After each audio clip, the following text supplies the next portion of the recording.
Hi, everyone.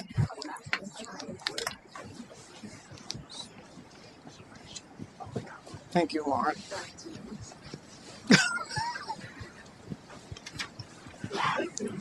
Welcome to URI. It's really wonderful. Oh, thank you. Colin, I'll take one. Thank you so much. Okay. Welcome, everyone. My name's Kate Hardesty. Really happy to have all of you here in person and people here at home.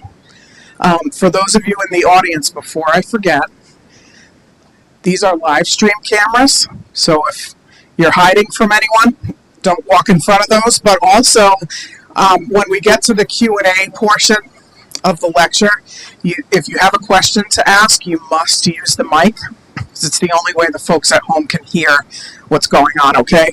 We have a deal. We all have to remember that. So I'm just going to give a little introduction to the Plugged into Energy lecture series, Energy Research lecture series that we have hosted here at the university since 2016.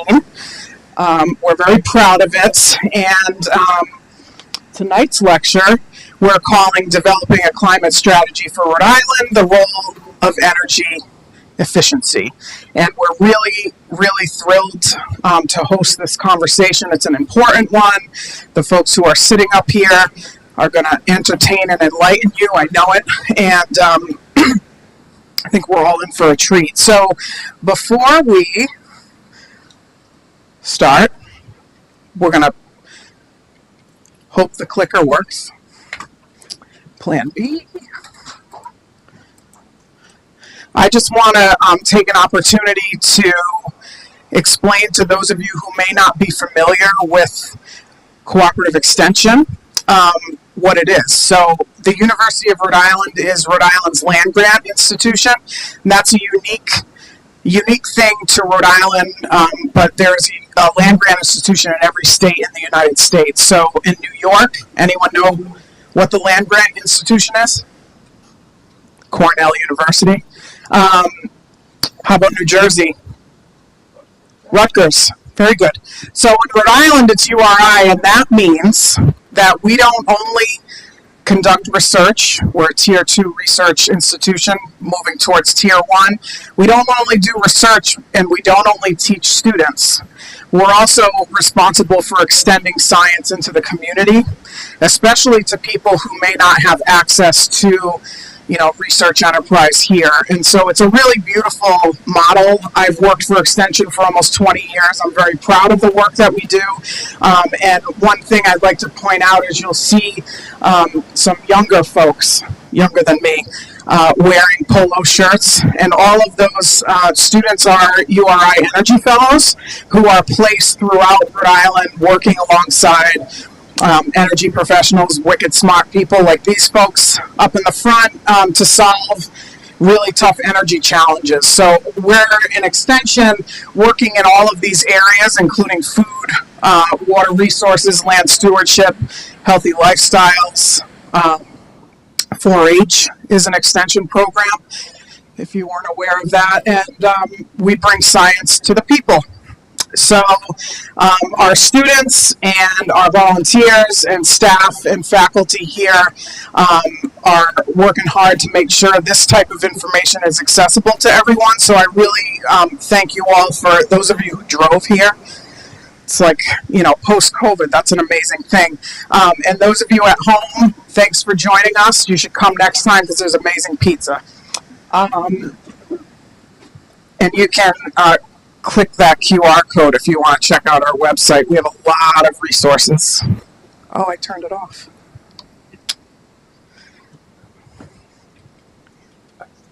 Good. Is this you? So, we would be remiss if we didn't mention that we are able to host these lectures because we have matching support from the Energy Efficiency Council, which we will talk to you about a little later, both what it is and also how you can engage in it. We happen to have a member here on the panel, Peter Gil Case is a member of the Energy Efficiency Council. He's a council member. Stephen is ex officio, or you're a member. I'm just staff support. He supports the Energy Efficiency Council as a staff member at the Office of Energy Resources, and Craig here too does the same as a consultant. So we'll circle back around, but I want to acknowledge the support that the EEC provides in bringing this information out to folks. It's very important, especially now. So thank you to everyone who makes those decisions. And I am now going to turn it over to my colleague, Lauren Gardner, who is actually the Feinstein Energy Literacy Fellow this year, working in our Cooperative Extension office, and she's going to share some information with you. This is on. Let's see, press down to go forward. Hi everyone, as Kate just mentioned, I'm Lauren Gardner and I'm the 2024 Feinstein Energy Literacy Fellow. I've been working with the UR Cooperative Extension since the end of February, and this summer we started coordinating the lecture series. As an Energy Fellow, we would like to thank the 2024 Megawatt sponsor, Rise Engineering, for their workforce development of the UR Energy and the support for the fellow program. And just a couple of housekeeping things for the evening. We're going to be sending a brief follow-up survey after the lecture that will ask you a couple quick questions about what you learned, about what you thought. As well as this will be recorded live, as said, so you will be able to watch it back later or send it to friends and family, which is great. And I'd now like to introduce our moderator for the evening, Jennifer Wood, who is the Executive Director for the Rhode Island Center for Justice.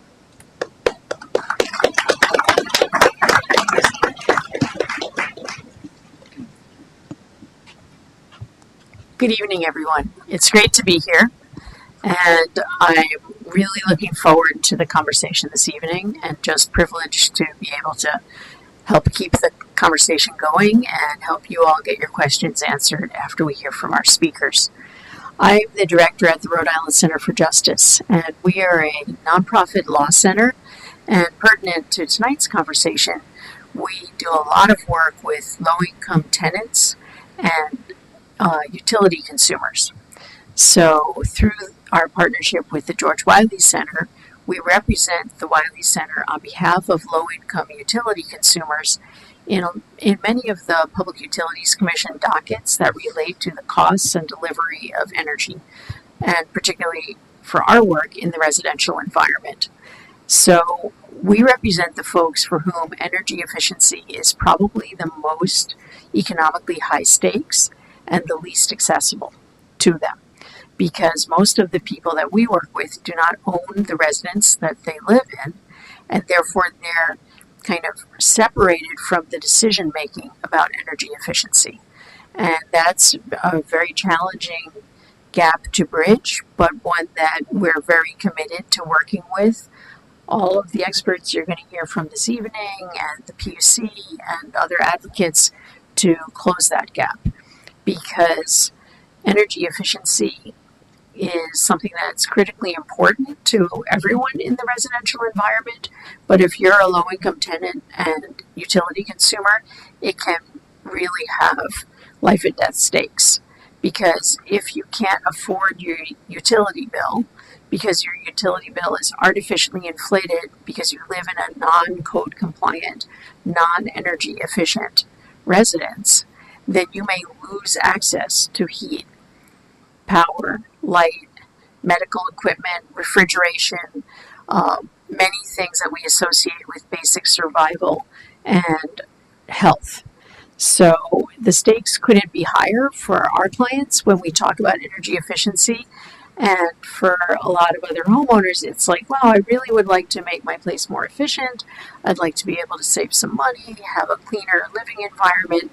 These are all nice to haves, but for our clients, actually, energy efficiency and an affordable utility bill is a need to have. So that's why we're very dedicated to this work, and I'm very happy to be here tonight to hear about all the ways in which we can advance this in Rhode Island. I'm going to, with that introduction, move to our first panelist and introduce Peter Gilcase. Peter is an architect and developer in Providence, Rhode Island, and focuses on bringing sustainable design to the urban core.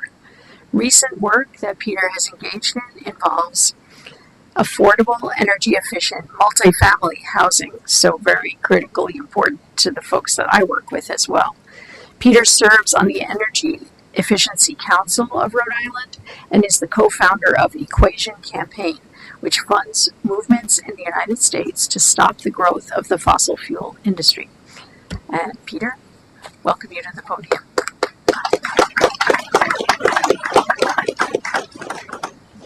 Your pen is the clicker.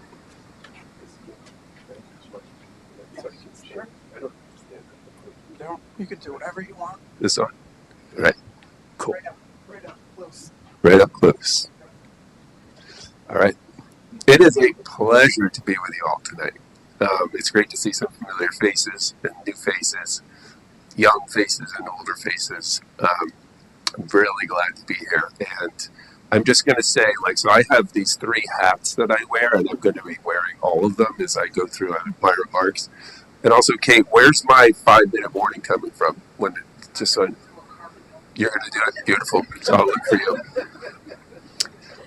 So as an architect, which is how I sort of get into this, a sustainable architect in the late 90s, I am already into energy efficiency and sustainability from the get-go, but for a different reason. It was really to save money for clients, but also in particular, it was because the world was changing there. This is the beginning climate change emerges as an issue. The first time I became anxious about climate change or decided not to deny that it existed was in 1992, listening to Dr. James Hansen from NASA give a presentation.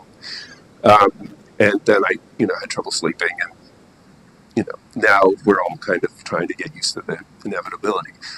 So that just happened to lead one thing to another into becoming interested in energy efficiency as part of that, because if you don't burn it, you're doing something for everybody.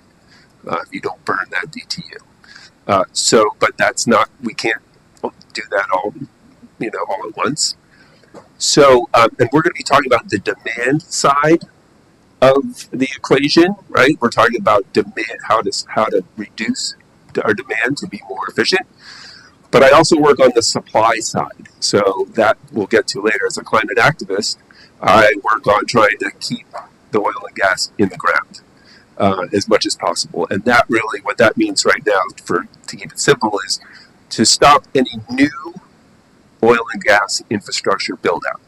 We already have all we need: pipelines, oil wells, gas wells. To get what we need, we don't need any more. So when anybody says that's what we're trying to do, we need to do it, that's just because they want to make a buck and export it to somewhere else. It's not for domestic consumption. All right, so here we are in Rhode Island, and it's time for energy efficiency. Okay, so I'm going to skim through this because other people might talk about this more. This is really quick, but obviously this is the first thing that people think of when they're thinking about energy efficiency, or you should be thinking about it, which is, insulation, right? I mean, that's kind of 101. You're going to insulate, and there are some, there's an application, there's lots of insulation use types here. This is showing cellulose on the right and a spray foam product on the left. A spray foam is still produced primarily from petroleum-based products. It also has some nebulous distinctions, so we try to stay away from that as much as possible. But sometimes there's a place for it, and so until we find something better, we still use it. Air sealing is the thing that people don't think about as much right away intuitively, but we all do. All of us in the business. So this is a blower door test. We bought our own kit. It's great fun if you have your own. During the pandemic, we went around this building and air sealed the heck out of it until we could get our numbers down to where they needed to be. But this is something that everybody has to go through these days if they're going to talk about energy efficiency. And then it doesn't matter if it's a new house or an old house. A lot of people who don't live in new houses and they want to renovate their old house, there's plenty to do in these ways. And some of them can involve like a real serious mega renovation, and others can involve you just sort of staying in your home and people come around and we'll do this and do that. But the important thing that people should know is after you weatherize, no cheating, you can enjoy having a heat pump. A heat pump is amazing because it actually uses a third of the energy the best boiler or furnace could ever use to do exactly the same job. Right? It is just moving energy. It's not creating energy, right? It's moving heat from point A to point B.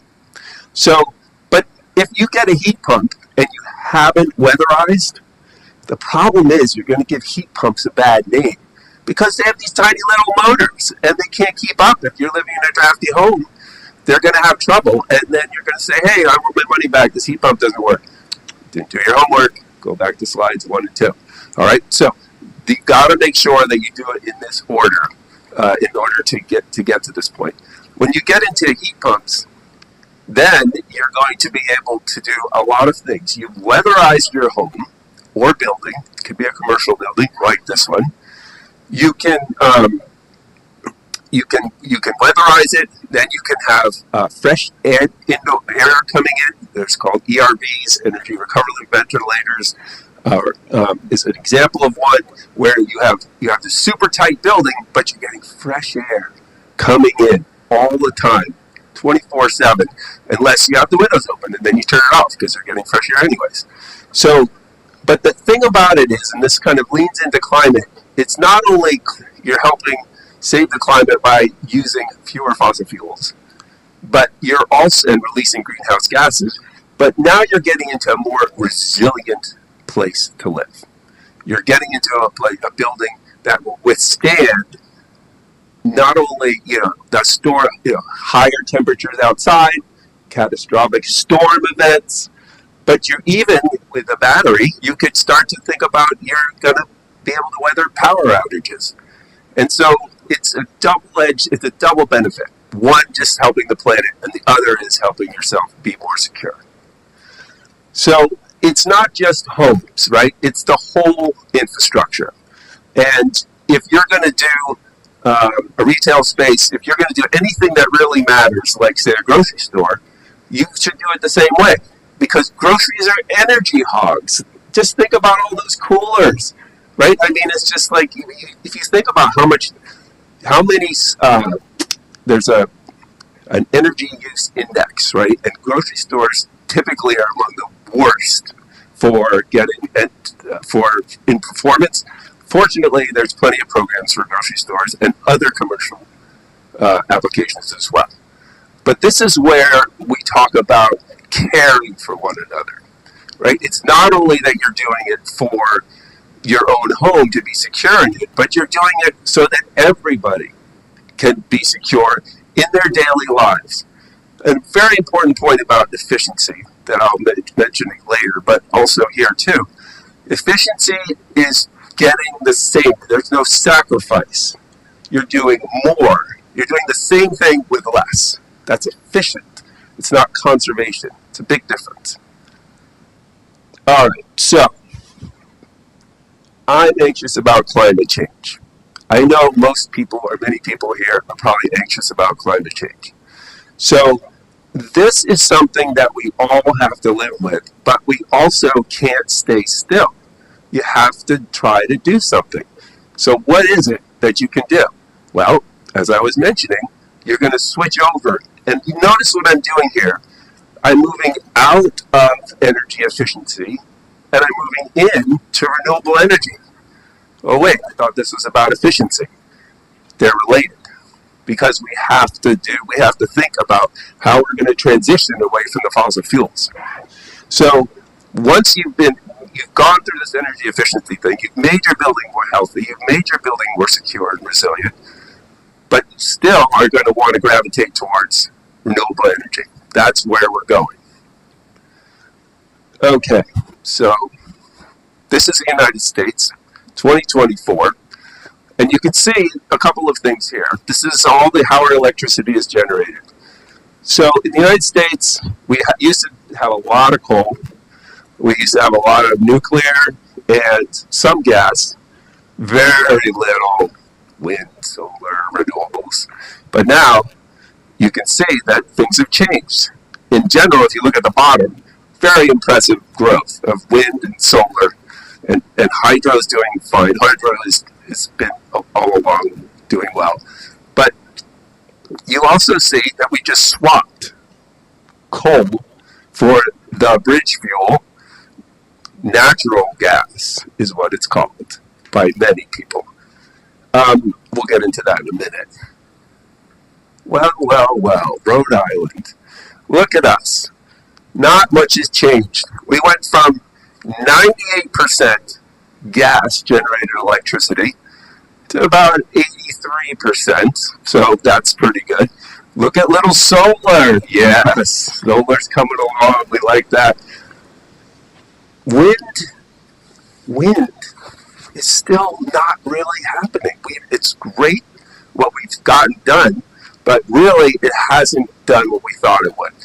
So this puts us in a funny situation in Rhode Island because all our electricity is coming from gas. What are you saying? Get off of electrify. Why are we electrifying? We'll get back to that. Okay, so, you did do nice formatting, Kate. Excellent, thank you. Okay, so here's something that's worth just mulling over a little bit.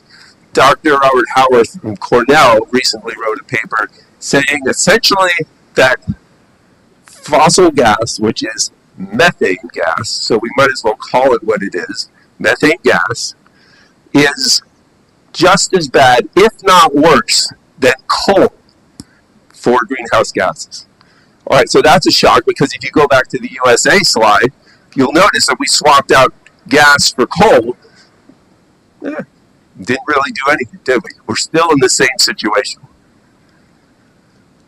So I do a lot of work now in Texas and Louisiana where there are 20 more liquefied natural gas, fossil gas plants designed for export on the Gulf Coast. Ready, they're being built or permitted now. 20 more.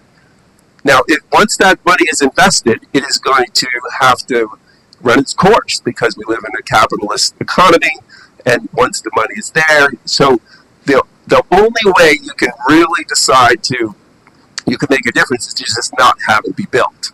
If it's not built, then the investors aren't going to say, oh, we've got to have this, we got to let it run, we've got to play it out. So it's really important to stop them now. The other thing is that we work with people who are documenting all the leaks, all the flares that go unnoticed, undetected, in these states, to show that there's the numbers that we know that are documented are undercounted. So in fact, it's quite likely that methane gas is worse than coal. All right, so here we are back in Rhode Island. Rooftop solar, heat pumps. This is how, with some battery storage, we can begin to work on trying to find ways to be energy efficient as individual buildings, but also collectively.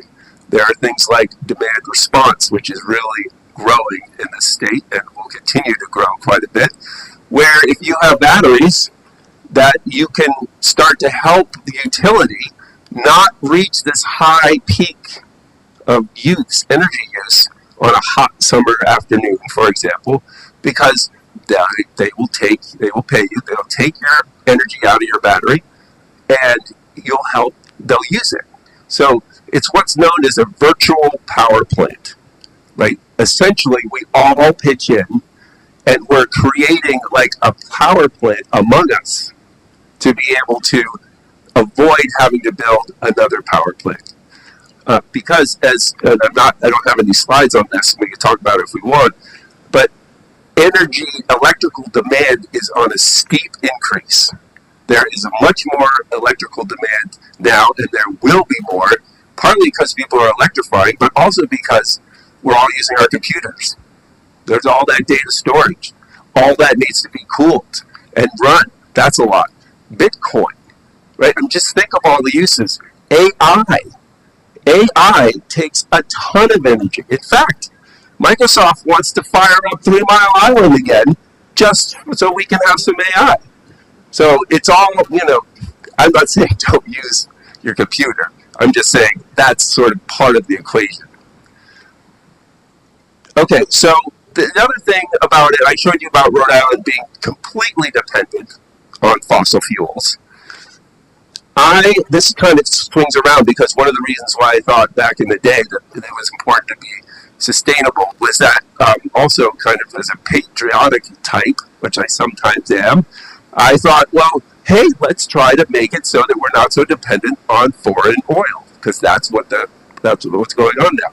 Then fracking came along. All of a sudden, the United States is the biggest producer of oil and gas in the world. In the Permian Basin, which is near where I do the work in Texas, in Louisiana, it's in Texas, is the biggest carbon bomb in the world. So we are a net exporter of the fossil fuels. So Rhode Island, though, is still dependent on these. So there's definitely been controversy about wind, offshore wind, and we can talk about that if you want, even though it's not energy efficiency. But the point is, we have the opportunity in Rhode Island to be way less dependent on not only, especially on fossil fuels. All right, so this is kind of where I want to end up, which is we talk a lot about energy efficiency, but you can't talk about energy efficiency without bringing up these other subjects. That electrification is preparing us to be unencumbered with the negative effects of burning fossil fuels, and also renewable energy will be what comes in behind. So this is the thing I want to say is that we are in a stage of the beginning of doing on a national scale, on a community level scale, on a statewide scale, and it's a bumpy ride. This is a bumpy ride because we're in the transition. So there's going to be problems. There's going to be issues that come up. There's going to be conflicts. All we were supposed to do, if you think about Act on Climate, is we had to get halfway by a certain year, and we have to get off by a certain year. So we're trying to head towards that halfway number right now in this stage of it. So you don't have to just run and do everything all at once, but you have to plan for the moment when we can succeed and fulfill the law in the state, Act on Climate. All right, so that's really what I got to say. It's from the micro to the macro. And luckily, we have people to talk about what's in between those two. Thank you.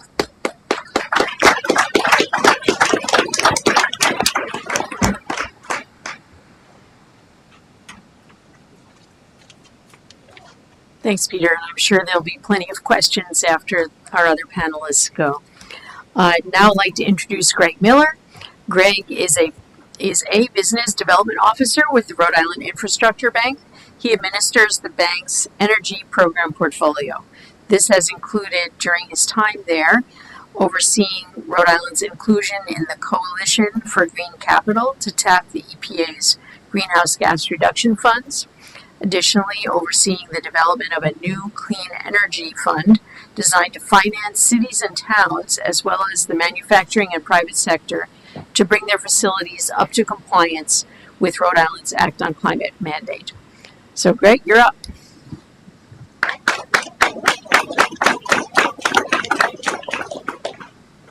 Thank you, Jennifer.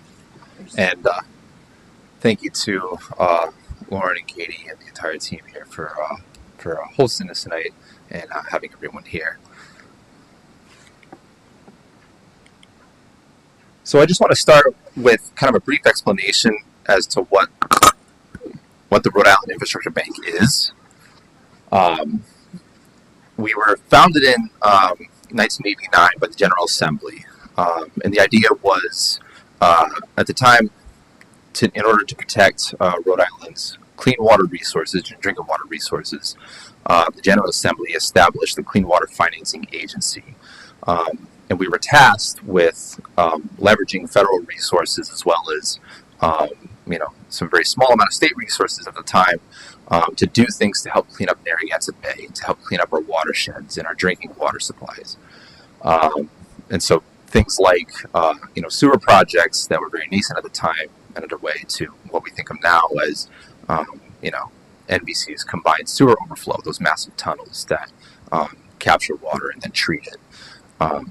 So since then, the bank has lent nearly $3 billion in assistance to every city and town within the state, and we've done so by leveraging not only public resources, but as well as those found in the markets.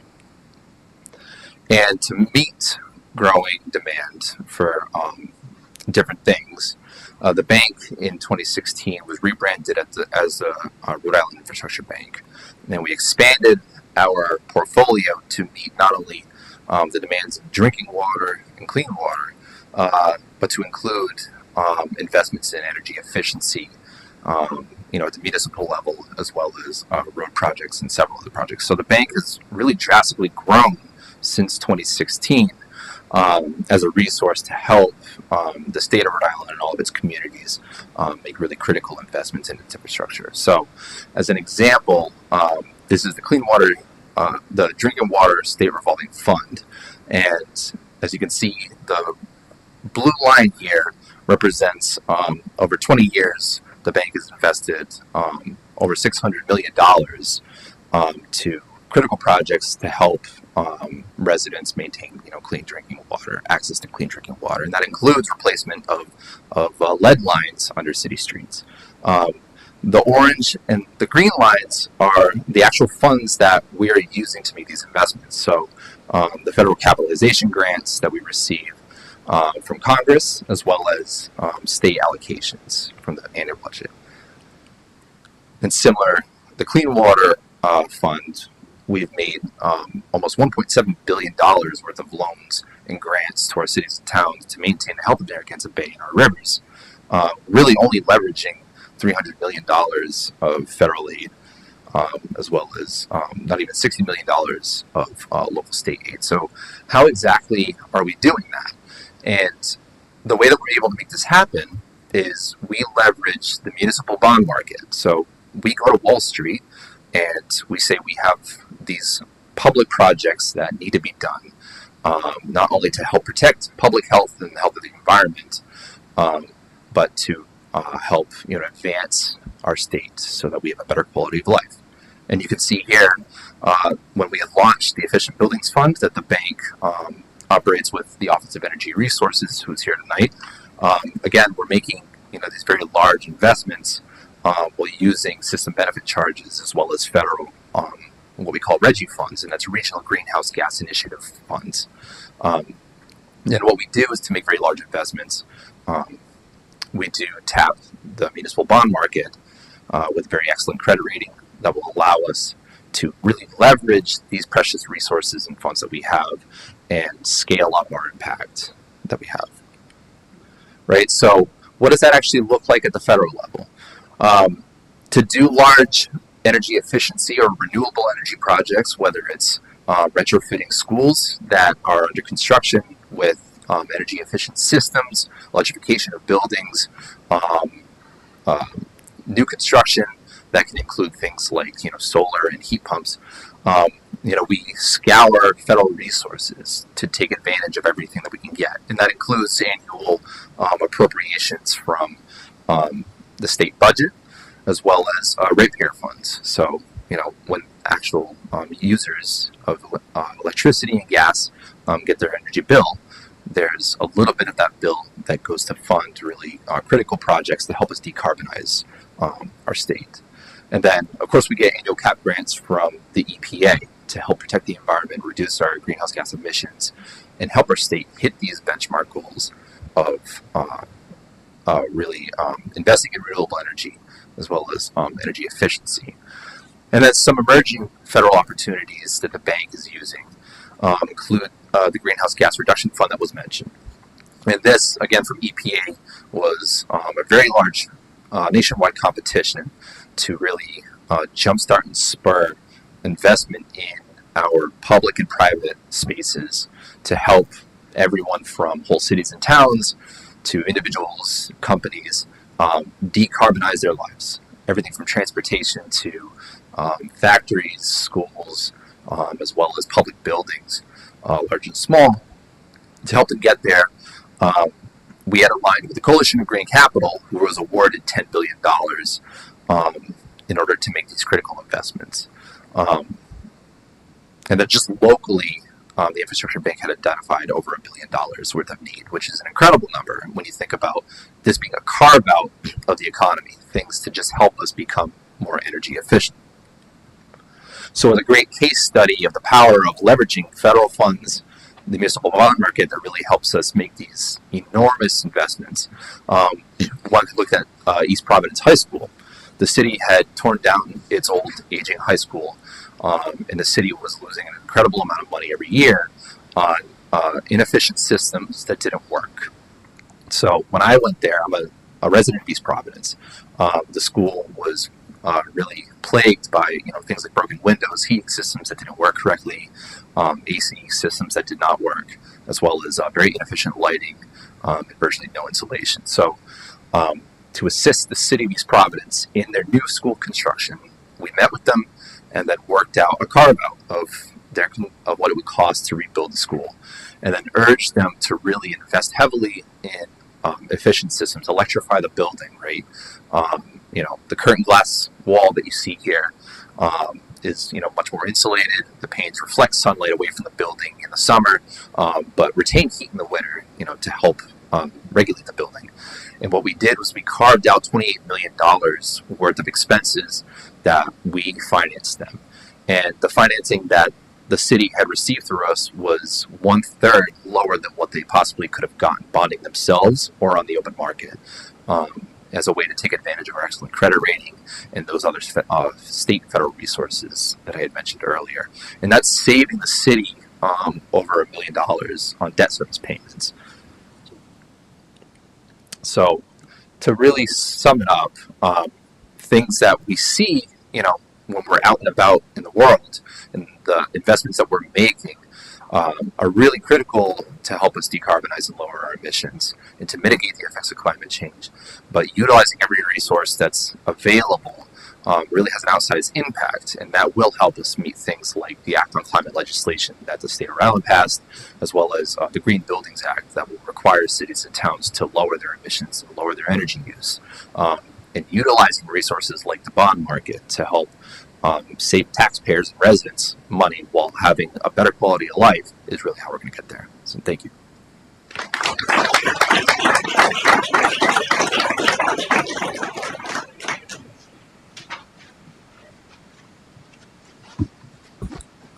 Thank you, Greg.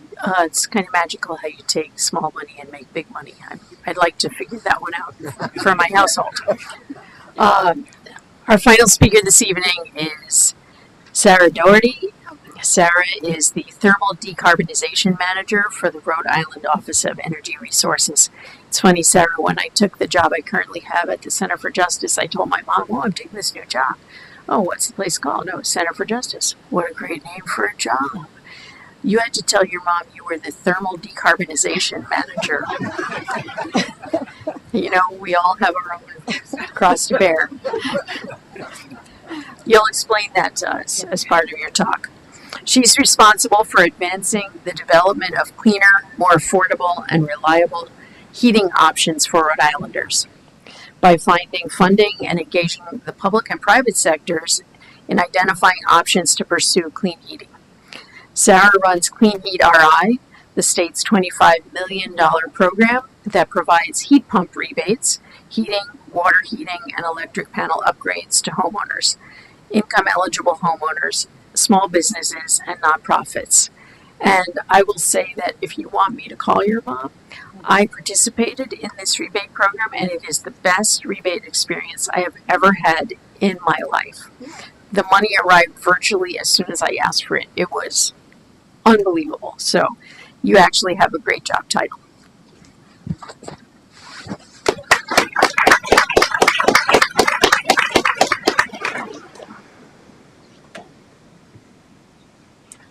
Hi, everyone. Thank you so much, Jen. Maybe you can call my mom. I would like you. That would be great, actually, if you could, and tell her what you just told me. Kate, I have my timer up here because I need every second of those 15 minutes. Great. Okay. So thank you to both of you. And I am Sarah Doherty. I am from the Office of Energy Resources. And I'm going to talk to you about the stakeholder process and its place in planning our future programs. I am not going to go through the fine print of all our programs because we don't have enough time for that at all. All of our programs and the fine print are on our website, which you are welcome to visit. Every program has a contact person. I am the one for clean heat, but there are several other people in the solar arena, renewables, energy efficiency. Steve's right here if you want to ask him about that. So I think it's more interesting, but also more important to talk about our stakeholder process and why it's such a backbone to designing our current and future programs. So first, I'm going to explain what OER is. Second, we're going to jump back in history. I know this is about the future, but if we want to plan for the future, we need to look at the past. And third, I'm going to walk you through some of the decision making that went into the eligibility requirements for Clean Heat Rhode Island, and specifically for the more vulnerable population among us, and how we arrived at those decisions. So, and then lastly, if I have time, I'll basically touch on some future programs that we have. So, all right. So, what is the OER? We're the State Energy Office. We are not the utility company. We are not the Public Utility Commission. We do not send you your electric bill.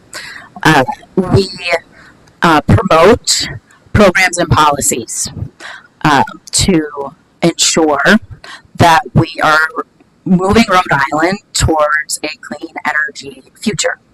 So, as you can see up here, when we say clean, we mean that we want to shift our energy portfolio to lower or no emissions resources. This helps us meet the Act on Climate goals. Peter mentioned that we have many markers along the way. So that's what we try to do with our shift to clean energy. Reliability, that just means that we want to ensure that we meet energy demand during peak events.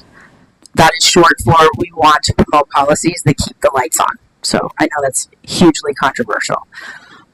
So the last two are what I really want to talk about, and that is equitability. And so that's ensuring that this transition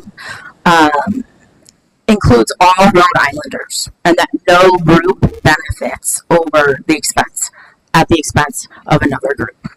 And then affordability, that we keep energy costs and rates low in the future for all of us, but especially for vulnerable Rhode Islanders.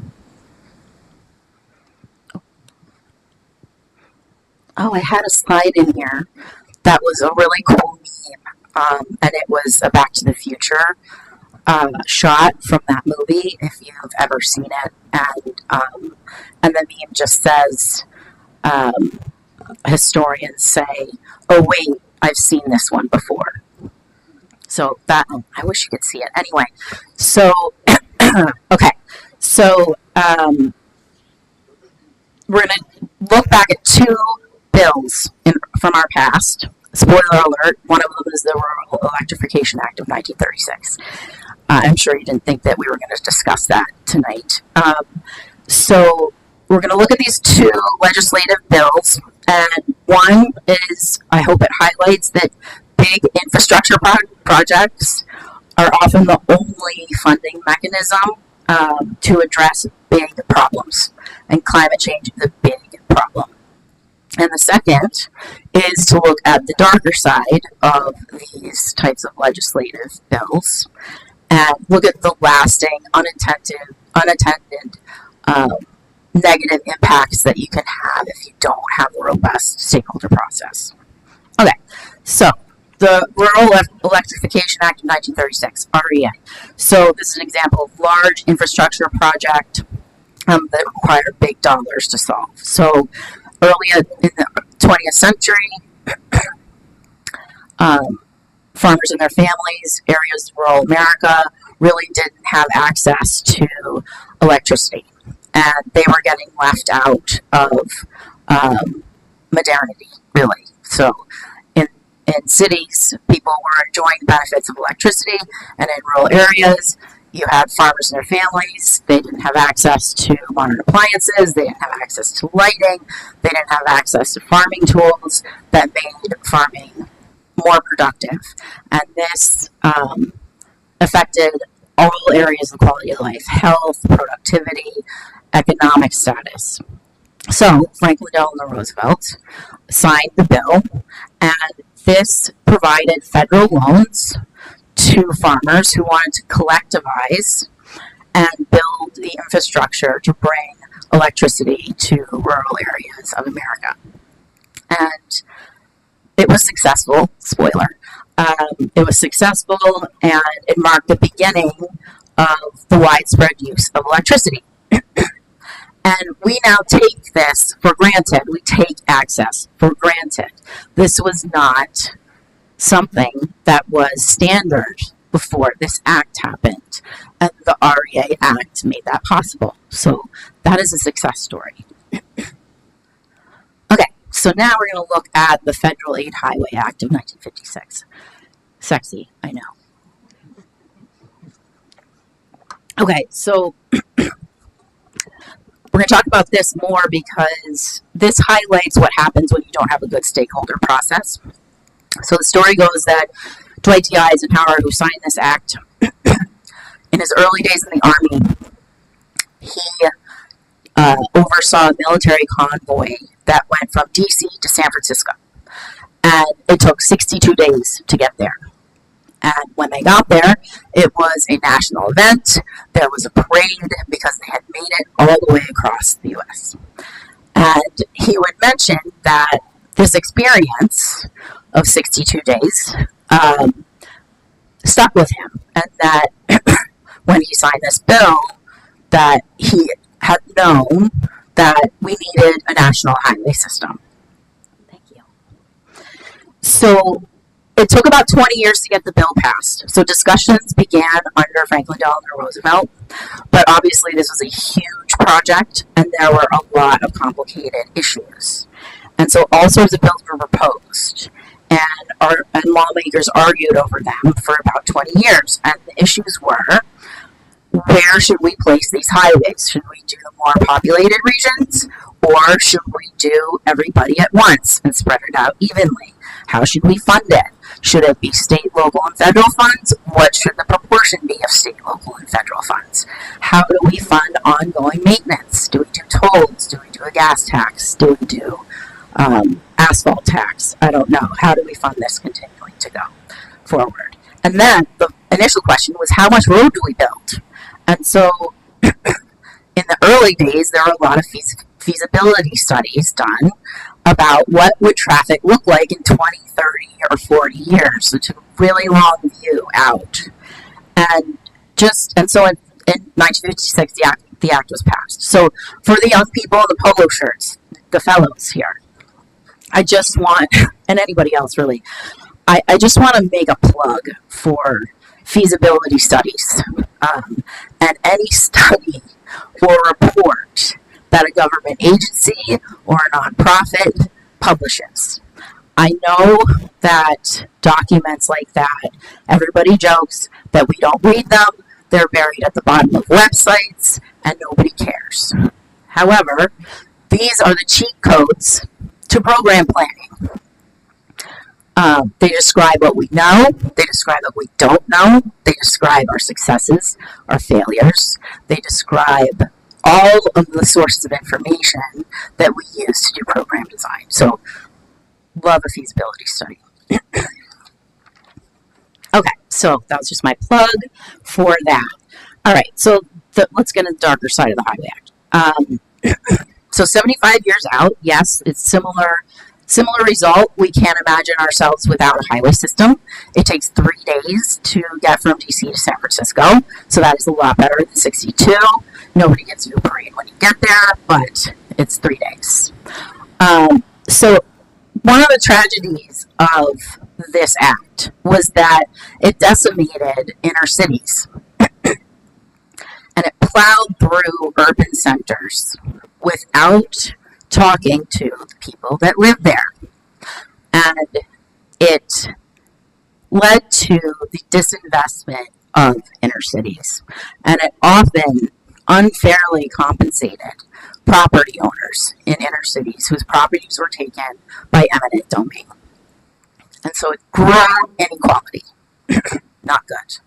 It also promoted disinvestment in our railway system. And as we all know, you have to have a car to go freely travel around the United States. You cannot travel around the United States very well by train, unfortunately. So, why did this happen? We were not thinking, or in the habit of thinking, about vulnerable stakeholders at this time. So the people who were at the table during that 20 years of planning and discussion, they were the ones who directly and awesomely benefited from building highways. So you're talking about the auto industry, you're talking about the petroleum industry that created asphalt.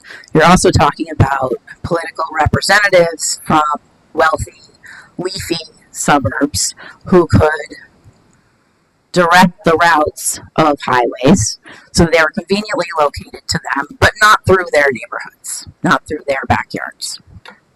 So what would our highway system look like if we had brought everybody to the table at that point?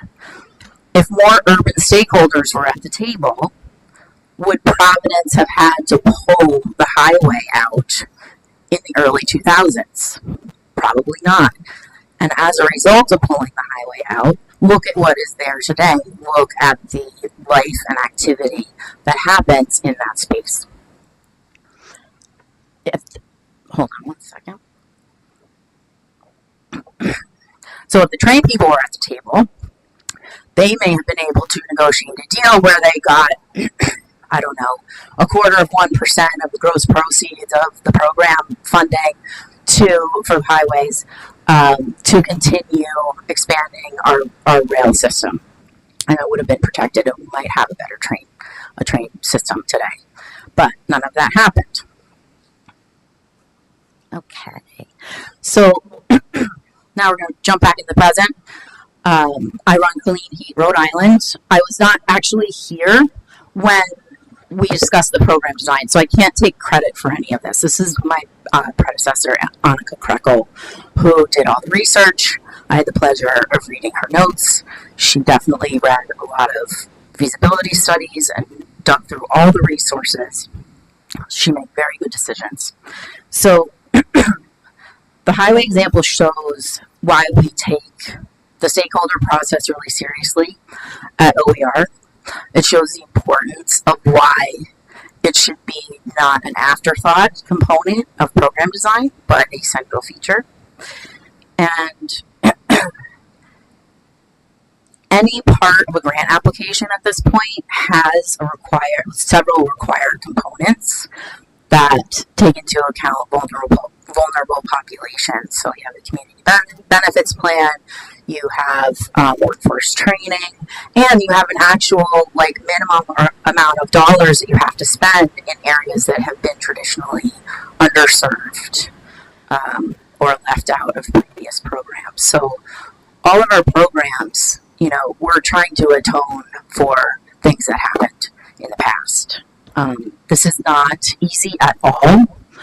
And even though a $25 million program sounds like a lot of money, that is really not a lot to address housing inequality and the multitude of issues that we have created over the last several centuries in this country. So I'm going to talk about two eligibility rules that we came up with for Clean Heat Rhode Island, and just talk through why we ended up deciding on what we decided on and some of the pushback that we got, just to illuminate what this looks like on the ground and how difficult it is. So I'm going to talk about weatherization, and I'm going to talk about the fuel requirement, what the primary fuel or the existing fuel requirement is to participate in the program if you're an income eligible participant. So that's not the market rate, that's not the commercial.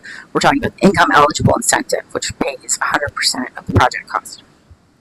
Okay, so in weatherization, as Peter talked about, it's super important. And we require that as part of the low income incentive. We excluded houses in the low income incentive that weren't weatherized. And we got a lot of flack for that. However, we decided that if a home was not weatherized, it would lessen the amount of dollars that were stretched across projects, because if you're not weatherized, you have to get a bigger system. And the larger the system, the higher the project cost. So we wanted to spread those dollars across the low income population as much as we could. So the second was primary, or the existing fuel type of someone participating in the program. This was the most controversial. We excluded natural gas customers from the income eligible program. And the reason we did that was because at the time, and still, the operating cost of a natural gas heating system is cheaper than a heat pump. And the first rule when you're working with vulnerable populations is do no harm. And so we decided that even if we offered somebody 100% cost cover installation of a heat pump, it would do them no good to then enter the heating system and get a larger bill than they did the year before. So we excluded those customers, and we did get a lot of flack in the press. We got flack from advocacy centers, but that was our messaging, is do no harm.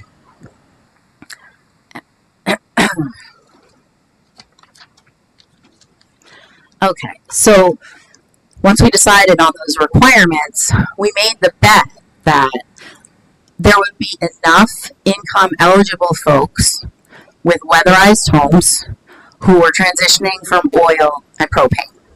And we were correct, because we are meeting and actually very much exceeding all of our key performance indicators. That's the quantity of rebates that we have issued, and also the reduction in CO2 levels. So we were right. We picked the low-hanging fruit, we spread the dollars out, and we're transforming the market. So it worked out.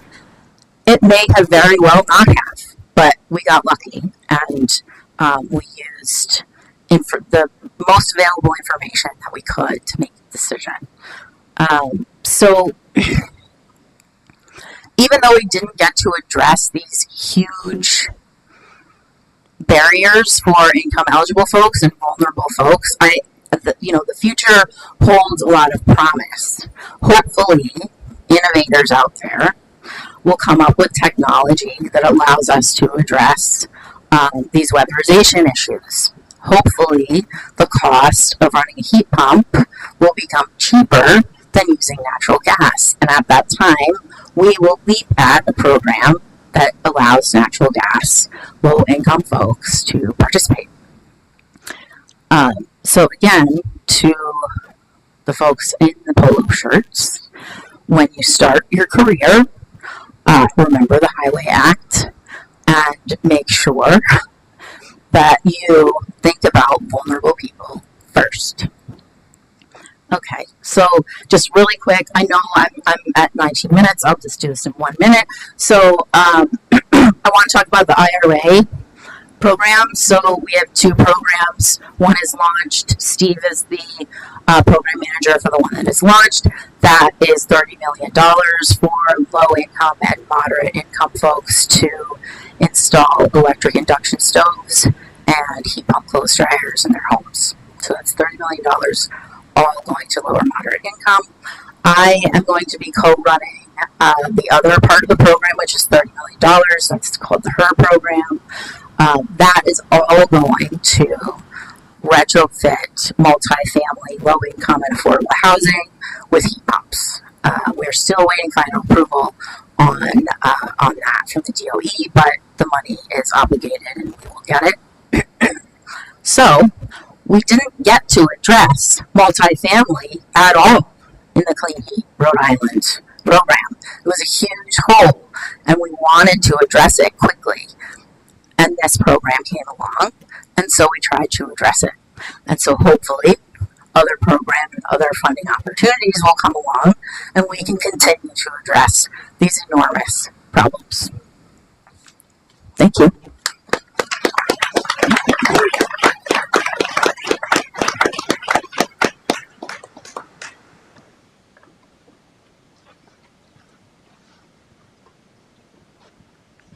Let's see. Do you want me to leave this one up, Sarah, or just? Let's see. Oh, there we go. Here's the slide that you wanted. So See, there it is. I don't know if I distracted well enough, but we'll leave that one up there. So that was a lot of information shared in a short period of time. But now we have an opportunity to kind of double back and follow up on the interest that you all may have in the room. And hopefully that will be also enlightening to the people who are listening at home.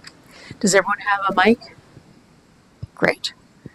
And just a reminder, if you have a question, please raise your hand. Someone with a mic will come to you so that you can be heard when you ask your question.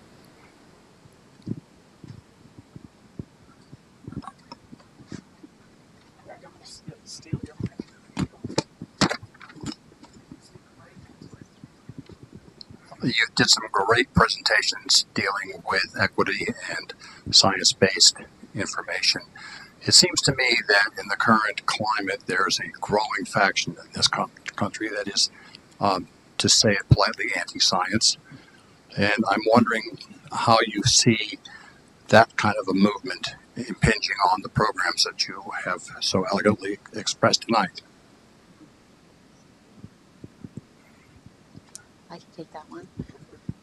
That's a good one to start the combo with. Nice and light.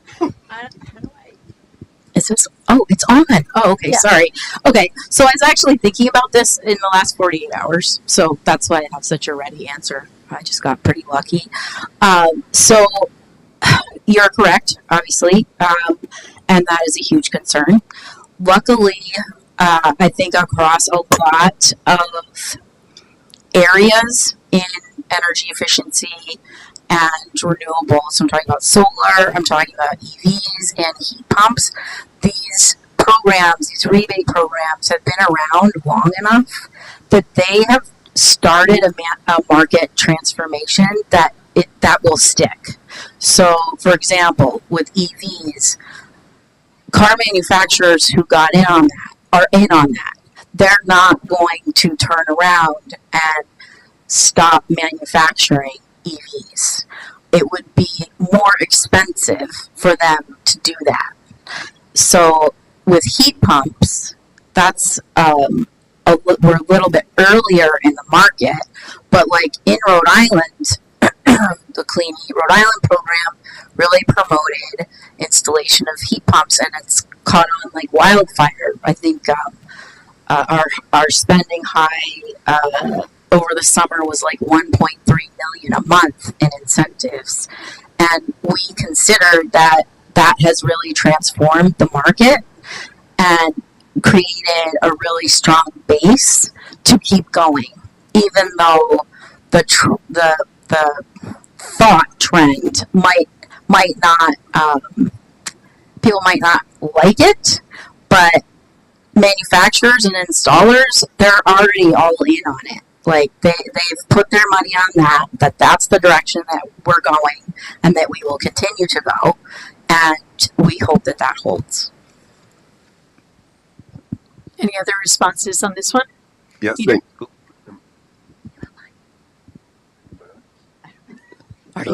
Now I'm on? Yeah. I just want to say, just add on to that, that there are very many shrill voices going into people's echo chambers out there with lots of information, and most of it seems to be false.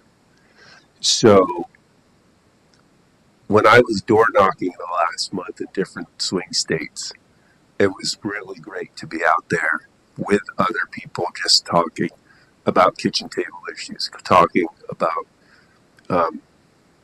politics, but talking about energy too, because I can't help but bring in energy into conversations when I notice somebody has a heat pump or whatever.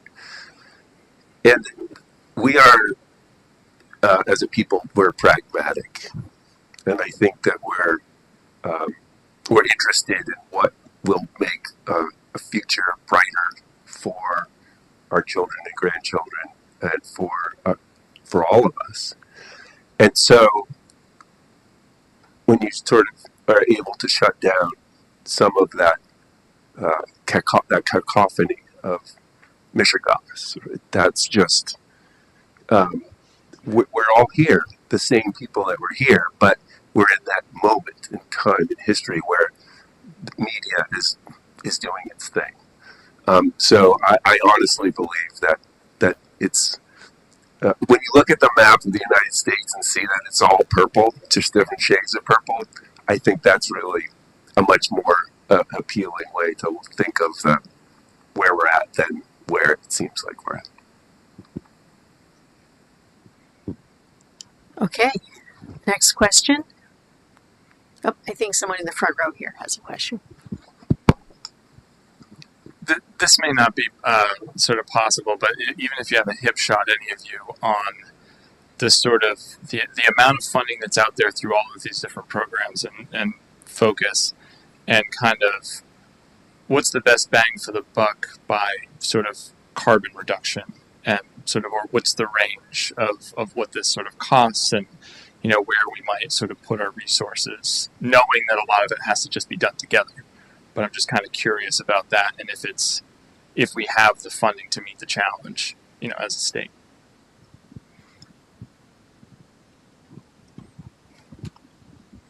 So that second half is easier for me to answer. And the answer is yes, we not only have the funding to make all of those investments happen, but we have the mechanisms in which we use very little money when it comes to the cost to have a really outsized impact. And that's not going to change with the results of the national elections. And as Sarah had said earlier, I think there's way too much momentum now at a cultural level, even in this country where we're at right now, towards this really reinvigoration of the economy. Really, it's very wholesale. The entire economy, decarbonizing it is kind of the next industrial revolution. So, I'm positive 100 some years ago, the buggy and cart people and the whale blubber to light, the gas lamp people, they were in charge then, and I'm sure they were doom and gloom and wanted to shut down the next wave of technology that came in, right? So it's just a very natural progression that, once you have the policy in place to drive that and the money in place through, usually driven by government, once it starts, it's not going to stop it. What's different now, hopefully, is, not only at the local level, like what OER does, but at the national level, we've learned from the very wide, heavy-handed policies of the past, the effects that has, and ways that you can be much more equitable. But yes, it's going to take a ton of money to decarbonize our economy. But think about how much money is in that, right? I was on a call, I think, yesterday with folks from Orsted about just the Horizon Wind project, not even the Starboard wind project that's under construction. And they're looking at a multi-billion-dollar investment. And that is an insane number for just Rhode Island waters, right?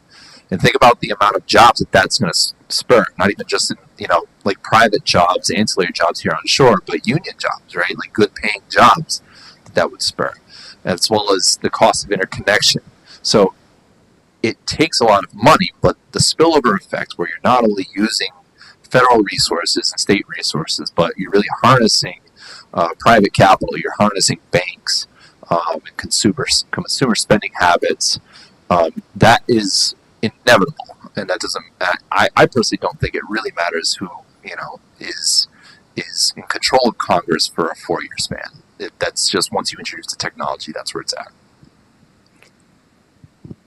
While people are thinking about the next question, I have a follow-up for you, Greg, which is, do you see the investments coming along from places like the Infrastructure Bank as being more heavily weighted on the residential side or on government buildings and schools? How do you see that portfolio unfolding in the next 5 to 10 years? So for the bank specifically, it's very top-down, right? Because we look at places like schools and city halls and very public large spaces, not only as very large emitters and large energy users, but assets that belong to all of us, right? So we trust our schools with our children, and then we trust those as places that we can safely go to vote, right? As well as shelters from storms. So at the bank specifically, we've traditionally done a very top-down model. Government drives investment, but working with the OER team, working with Sarah, having the ability to direct ancillary resources that we have, because again, we're a bank, so we're making loans and loans of interest. We're levying much smaller interest, but we're still getting money coming back in, and it's growing, and that's part of the exponent, of the impact that we can have. So that's more money that we can then grant, we can then give to OER to then make that investment to individual homes, right, and to whole cities and towns. So we take a very top-down approach because of the scale that we're working at. But having that model in place really has secured us with money that can weather, cyclical up and down cycles like recessions, or when Congress will cut earmarks and things like that are, otherwise would be very devastating, right? You wouldn't want, the health of your drinking water relying on, federal earmarks. But the reality is a lot of places are like that. There are states that they're completely relying on their congressional delegation to get them money for, protecting their drinking water. And that's a scary thought. And we are lucky that we don't have that problem here. So you're really seeing in 2 phases the money that you generate through loan making actually then can be granted out for some of the infrastructure needs in the residential environment and non-government sector. Yes, down to the individual homeowner level, yes. Thanks. Other questions?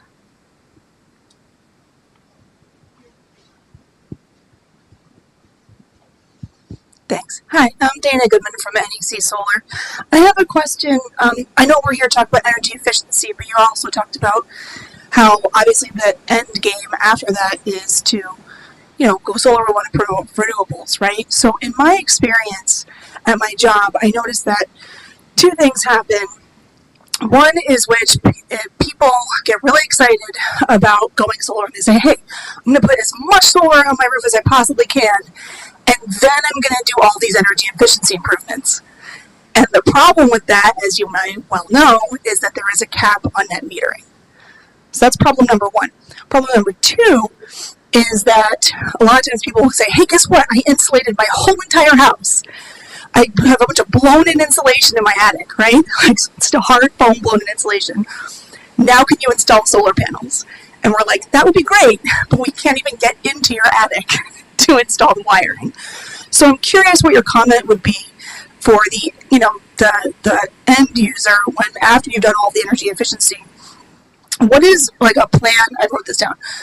How do you think there could be an improvement in the messaging in terms of order of operations for energy efficiency improvements leading up to the final, goal, which is to change over to renewables?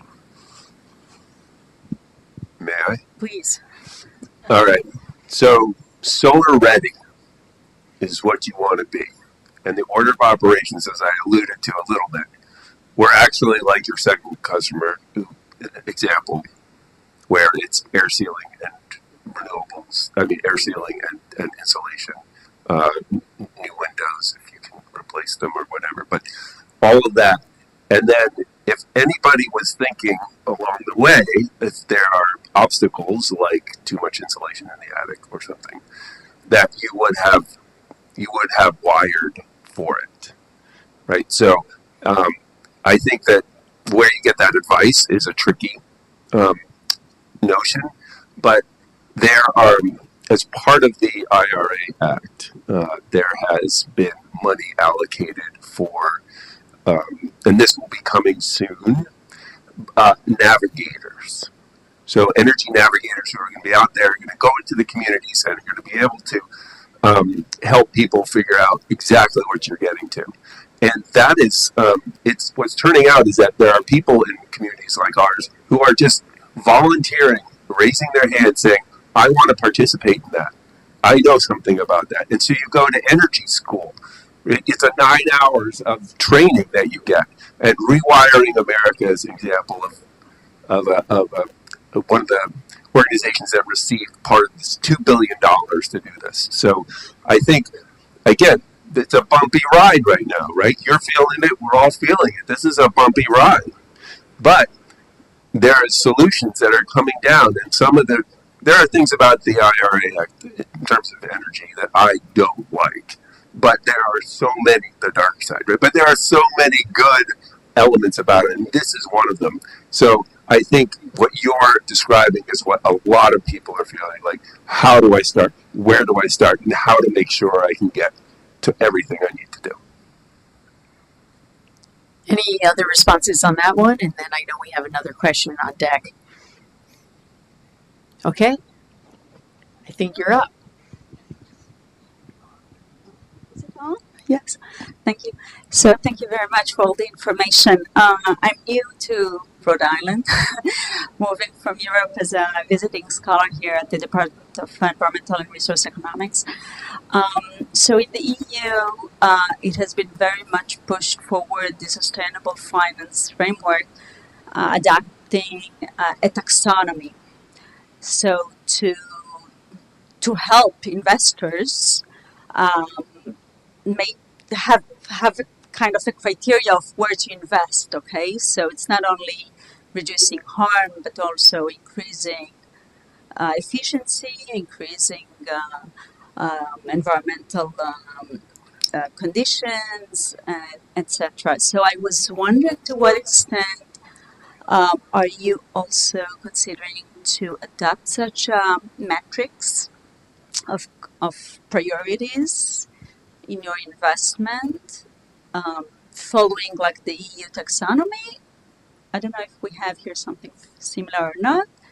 I'll be glad to hear about that.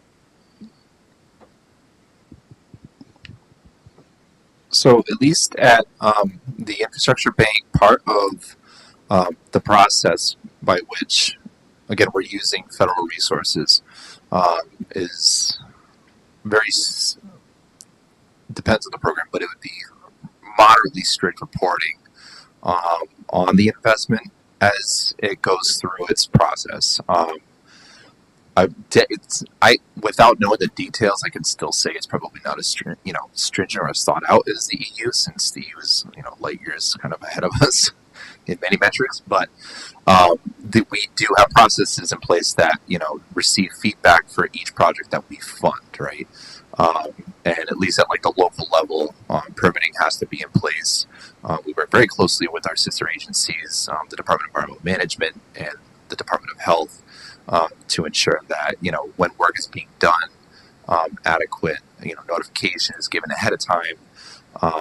And then, there's follow-ups where, we do site inspections after the work is done to ensure that it was done properly. And, there are lesson learned sessions after that as to, what the positive impact is versus, something negative. But definitely an ongoing process. It's always evolving and, utilizing the feedback that we're getting, not only from, people in the construction team or with the city or town, but individual residents. We're always taking feedback. I would definitely be interested in learning more about how it is done in Europe, though, because that would be extremely useful to incorporate if possible. So I'm taking us back a slide and turning it back over to Kate at this time. Oh, unless Kate, you want to yield to one more question in the front row here, and I'll leave that up to you.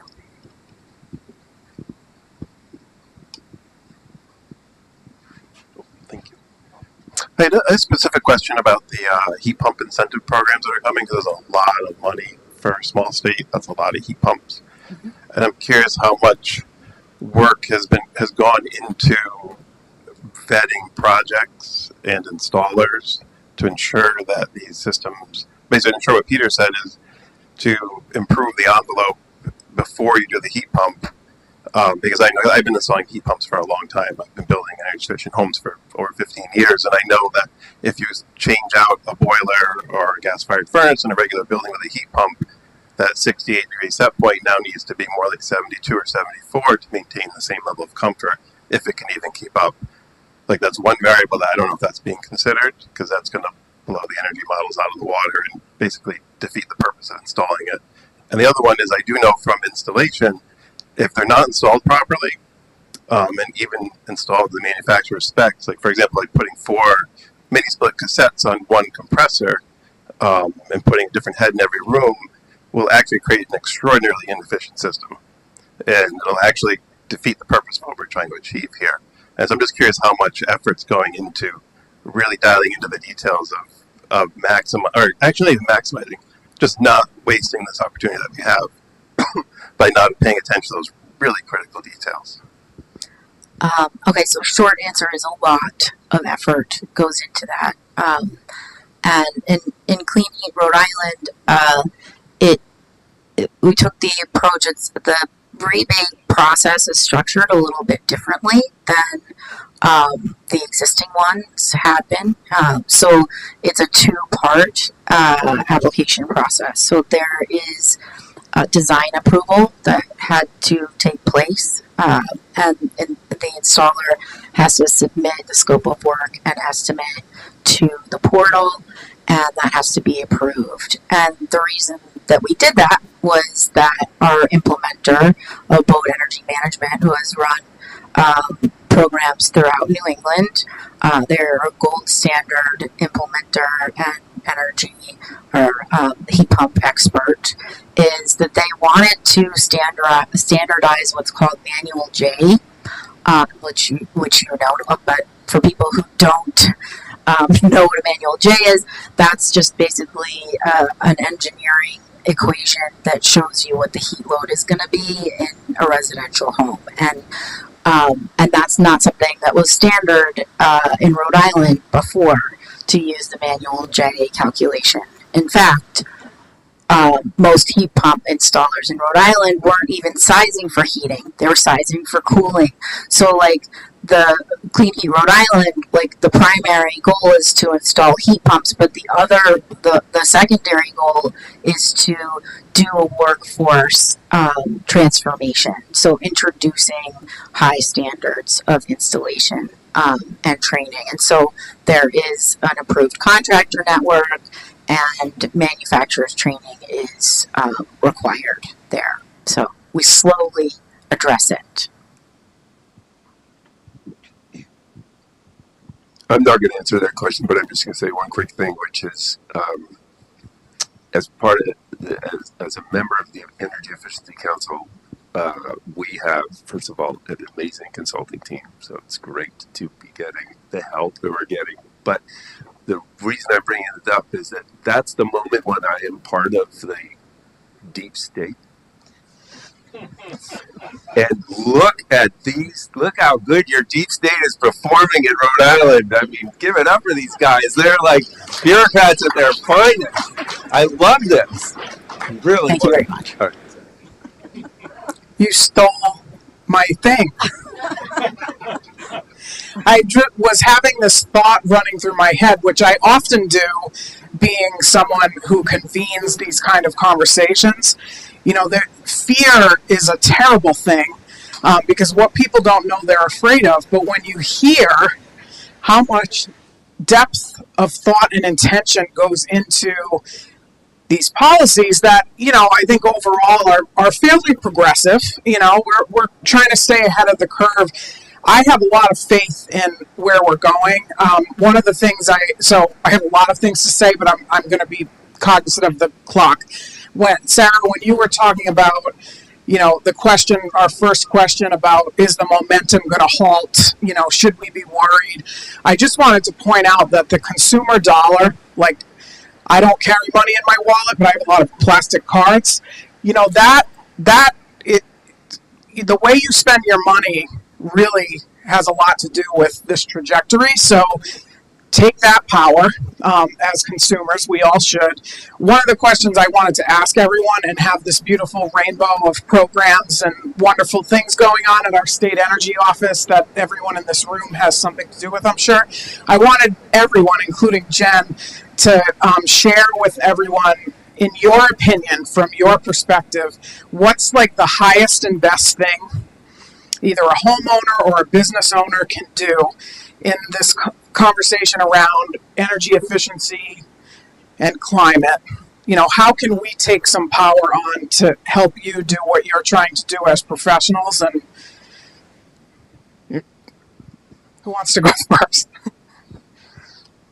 Okay, I'll go first. Thanks. I think, I mean, if I was to snap my fingers, I would ask that the highest and best thing is to pay attention and be an early participant in the stakeholder process because this is A, it's your money. B, there's a lot of influence that stakeholders have that they don't use. We have a lot of public meetings. We do public comment period. We read everything. And the response sample size is usually pretty low. So if you have an opinion or you have something that's important to you, and we all should, that would be the highest and best thing. Be a citizen and participate. We want to hear from you. Yeah, I would say start by checking out 2 websites.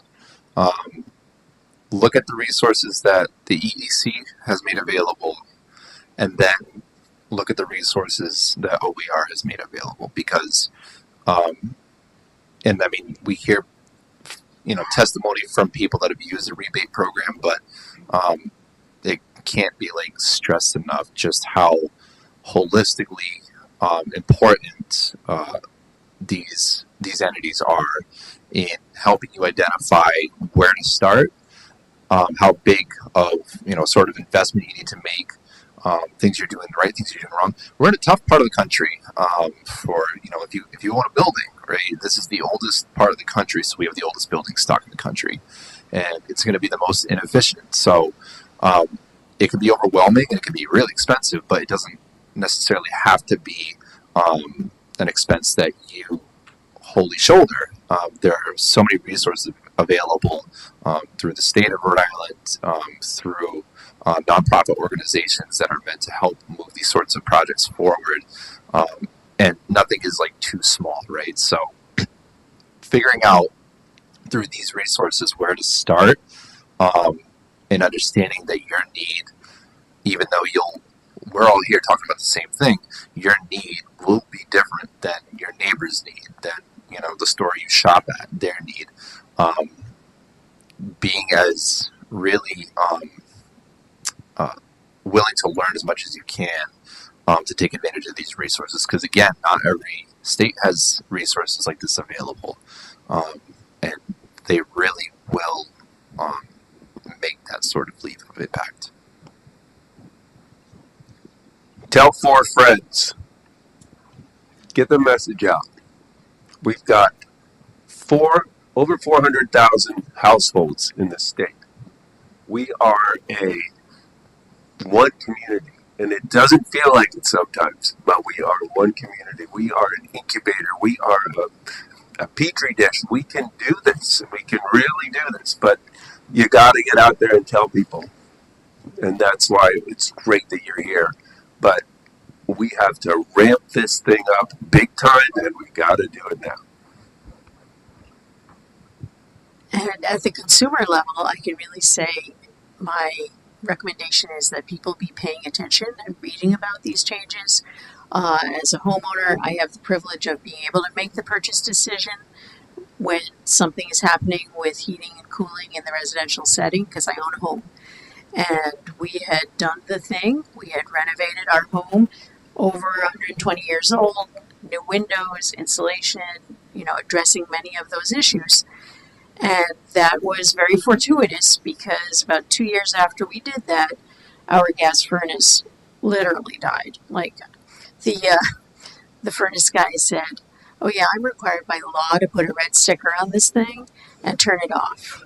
So it made me think, well, what does that mean about the last year or two of our health in this house? So thank you, that's not great news. But at that moment, be brave. Because frankly, the path of least resistance was to replace the existing equipment. And I got a lot of advice from installers and others to just do that. If you ask 5 folks about replacing your heating system, 3 of them still in Rhode Island are going to tell you, "Oh yeah, those heat pumps don't work," which was my lived experience. But luckily, 2 of them were on the approved vendor list and actually knew what they were talking about and did a careful analysis, and that I could have answered your question because it was very vetted when we participated in that program. And so really, over the protestations of extended family, I really felt an obligation to be bold and do the thing, because it's for us, it was a 30-year-old furnace. So it's a once in 20 to 30 years decision that we were making there. I could not in good conscience, I'm an older adult, I have grandchildren, I could not in good conscience reinstall a internal combustion engine in my basement. I just couldn't do it. So it's been a little rocky, I'm going to say. It's not just all like rainbows and unicorns, but be bold. If you're in that position, if you have the privilege to make the choice, learn everything you can learn, make a smart decision, but try and move in the right direction. Because as a community member, those of us, if you don't do it, no one's going to do it. And, every single household, I think, makes a material difference. Oh, I don't want this to end. We use this term in extension, early adopter, and that's all of you who show up after you worked all day or took care of grandkids or kids, and you're still hungry for information. So it really, to the points that were made, it's the early adopters who drive all of this, and I continue to be invigorated by our energy fellows who want to work in this space and do good work, and by people who come out in the evening when it's dark, eat some pizza, and hang out. And so before we go, I won't do this the justice it deserves. I'll look to Peter to see if he wants to weigh in, but the slide behind you is newer, and this is really, speaking of engaging, as Sarah was talking about, we all pay an energy efficiency surcharge and you can go home and look at your bill and see that charge. And so the Energy Efficiency Council is the group with how many representatives? 12? should be ish, representing all different parts of our economy and society, and they make the decisions about how that energy surcharge pot of money is spent. And they are looking for input on how that money is spent, and so we need to speak up, because it is literally our money, as is all the money we've been talking about all night. It's all public. Most of it is public money. So let's participate in the process. This information will be available. This is being recorded, so you can, next week when you think of Peter and you say, oh, what 4 people am I going to send this recording to? You can check out that information. The other thing I want to point out before we go is that next year we, Extension and the Energy Efficiency Council, are really looking forward to convening a group of people through a community of practice to talk about how we can make these resources, put them in the hands of people who have high energy burdens. People who pay a lot of money, 20% of their income goes to energy, but they're not taking advantage of these programs, and we know why. But we are literally going to get in a room we would like members of the community who are impacted by these things to participate, but also folks like you and others in the professional community to get together and talk this out. And so my colleague Kevin and I and a new energy fellow will be kind of facilitating those conversations, and everyone is welcome to participate. We even have stipends available for folks who spend their time sharing their lived experience. So please share this around. I anticipate realistically we'll probably start doing this in March or April, but we'll be having some really rich conversations, and we need input from folks who build, folks who think, folks who care, folks in polo shirts. So I would love to give a really big round of applause to our speakers. That was fantastic.